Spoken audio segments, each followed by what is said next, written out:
Howdy, today we're going to be talking about the Shredder crossbow from Bolt Crossbows Power Series. And they're not joking about the power either. For such a compact size, an 80-pound draw weight isn't so bad. With the plastic bolts, they send you 3. It gets 225 feet per second. And with the aluminum bolts, it gets 175 feet per second. 17 wouldn't be so great. But compact size, like I said, it's got a pistol grip, little crossbow. Weaver rails on the top and bottom. Weaver rail on the top, you can put a red dot if you don't like their adjustable sight they got on there already. And you could put a foregrip or whatever on the bottom if you don't like the thumb grip they have. I really don't like the way the thumb grip holds, but as far as cocking it, which you do like that, it works good for that. The bolts they send you 3 of each. They got 3 hunting broadhead ones and 3 target arrows. I've lost 2 out of the 3 bolts they've sent shooting it. One deflected off the target, went off in the grass, I couldn't find it, and the other one I had the bright idea of shooting up in the air, and I have no clue where it came down. Didn't kill anything though. But anyway, so we had to buy some more. We got a 12-pack now. They, in the box, send you some extra bowstring, so when this one wears out. But a good way to keep it from wearing out for a while is to wax the string, and they send you some wax too. And so you're going to want to wax the string and the guide here about every 20 shots and keep them in smooth operating condition. They also send you a target like that, and these are the hunting tips they got. You can use those on small game or whatever. We'll try out both the target and hunting bolts. Now, I've shot it a bit after we assembled it, and I'll leave a link to the video description for an easier way to string it. We wasted about 20 minutes trying to string this thing, but there's a guy that's got a cool method using paracord that makes it a lot easier. But anyway, after I strung it, I took it out and shot it maybe 7, 8 times into a board, and then I had the bright idea shooting it up in the air. That pretty much ended that, but I've shot it every once in a while since then, so I've just now got around to making the video on it, but I'm excited about this, so let's get out there and test it. Alright, first off, I'd like to point out that this is an adjustable stock. All you need is a 5x32 hex key. It's 5-position adjustable stock there. But without further ado, we're going to show you how to apply the wax they give you. Now, I haven't opened this yet, but I have waxed the gun because we already had some wax out from a different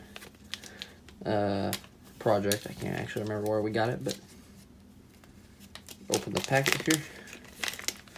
Get our wax out. That's what it looks like. Yeah, and you're just going to wax down the center. This helps to keep the plastic in good working condition, and then you're also going to want to wax down the bowstring itself.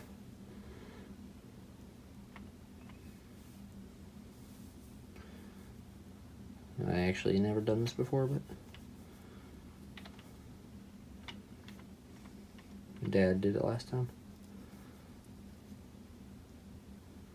But yeah, you might want to smooth it out a little bit, but I'm not going to do that on camera. Alright, so we're out here in the pasture. It's getting kind of late, and it's been raining a lot more than it normally does in August. So the mosquitoes are killing me, so let's get this over with. But after you come out here, we're going to shoot our normal bolt first from about 6 paces where I'm standing now, and then we'll shoot from about 10 paces. Various degrees of penetration. It shoots farther than that, but I've got a tree here that kind of messes that up, so can't shoot much farther. Without further ado, this is how you load it. There's a little button back there, press it down.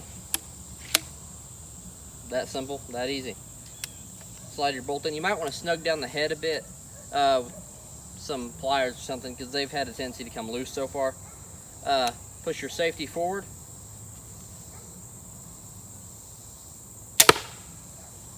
Struck here, went through all 4 little cardboard slits, which are pizza boxes cut in half, and was embedded in about halfway through the hay there, so got some penetration to them. Where I'm standing now is about 10 paces. We're going to go ahead and shoot the target about twice more with the standard target bolts. Now, as you might have noticed, these sights, they're a bit high, and as a result, the gun shoots a little bit low. Crossbow shoots a little bit low.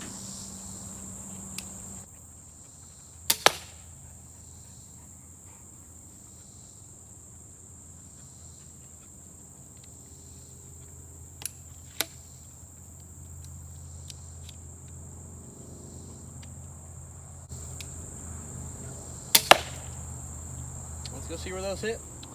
I was aiming just a little bit high, but not that high, so those hit there and there. And a little bit higher than I was expecting them to. There's one bolt. And what on? Oh dang! Hey, look at this. This went far enough in. You can see it. This went far enough in that it hit the fence pole there and dented the tip of it in pretty bad. Dang. I was standing a bit back. See, it's twisted.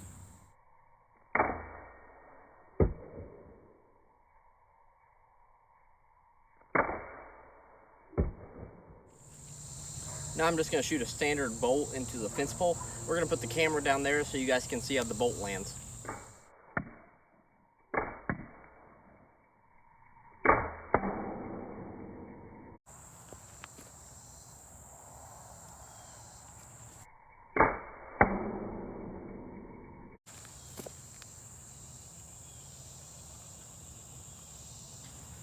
Now, oddly enough, it's stuck in that cedar pretty well, so I don't know what the deal with that. I guess it's just kind of a harder wood, but you get to see it sticking in that cedar, so we're good.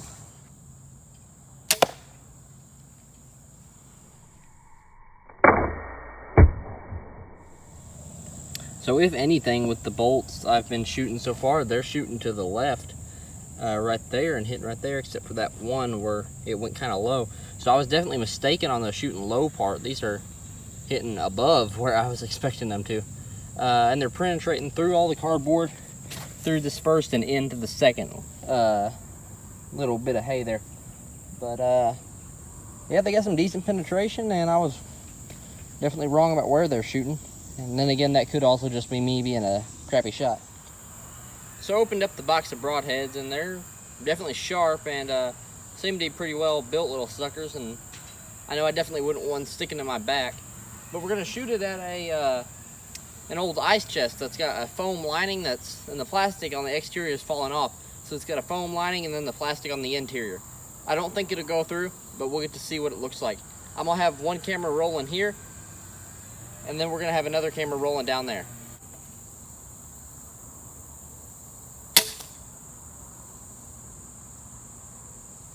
Shoot.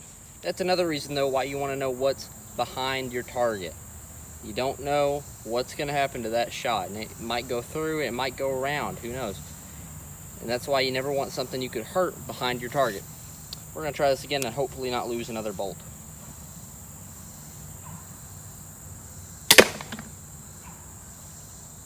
I think that went all the way through. Let's go find out. Yep. Let's see. Looks like it hit right there, kind of. Let's see where it went in.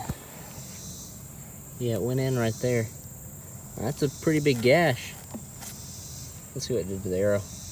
Yeah, it's a little flattened. You know, it's meant to be shooting at a living target though, and I ain't got one of those. But that's the closest thing I got that I could use. I figured the foam would kind of act like flesh does on something, but it cut right through that stuff like it was nothing. Dang, I would not want to be on the receiving end of that.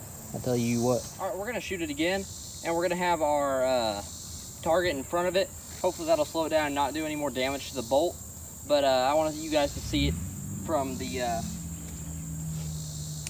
downrange angle.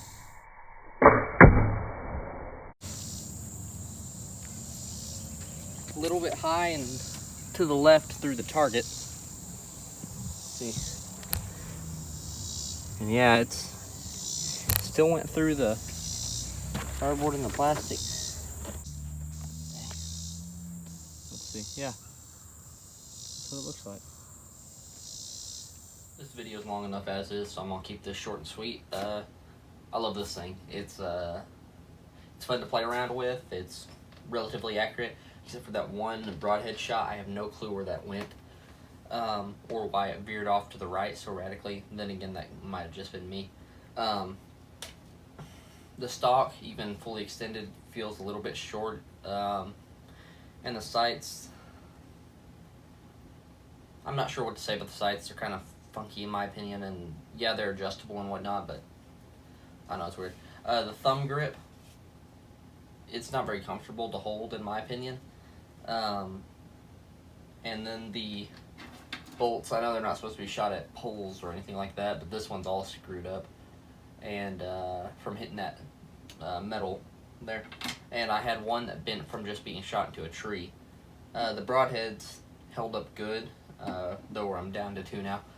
But like I said, I love this thing, and even with everything I've said I don't like about it, it's still one of the more fun toys I've got to play with this year. And it's not a toy, mind you, though. With the power it puts out, it could really hurt somebody and probably kill somebody too, so don't treat it like a toy. It is a weapon. It's meant to be used as such. But it's fun to play around with out there, and yeah, I'll be shooting this until I have to give it back to the guy that let me borrow it for this video. But yeah, as far as pricing goes, for the fun you'll get out of it, I think it's definitely worth it, but it might be slightly overpriced. But anyway, yeah, I definitely advise you guys going to check this out from Bolt Crossbows and play around with it yourself. Of course, I can't tell you how you're going to feel about it, but anyway, thanks for watching the video. If you liked it, give it a like, subscribe to the channel if you want to see more content like this, and see y'all next time.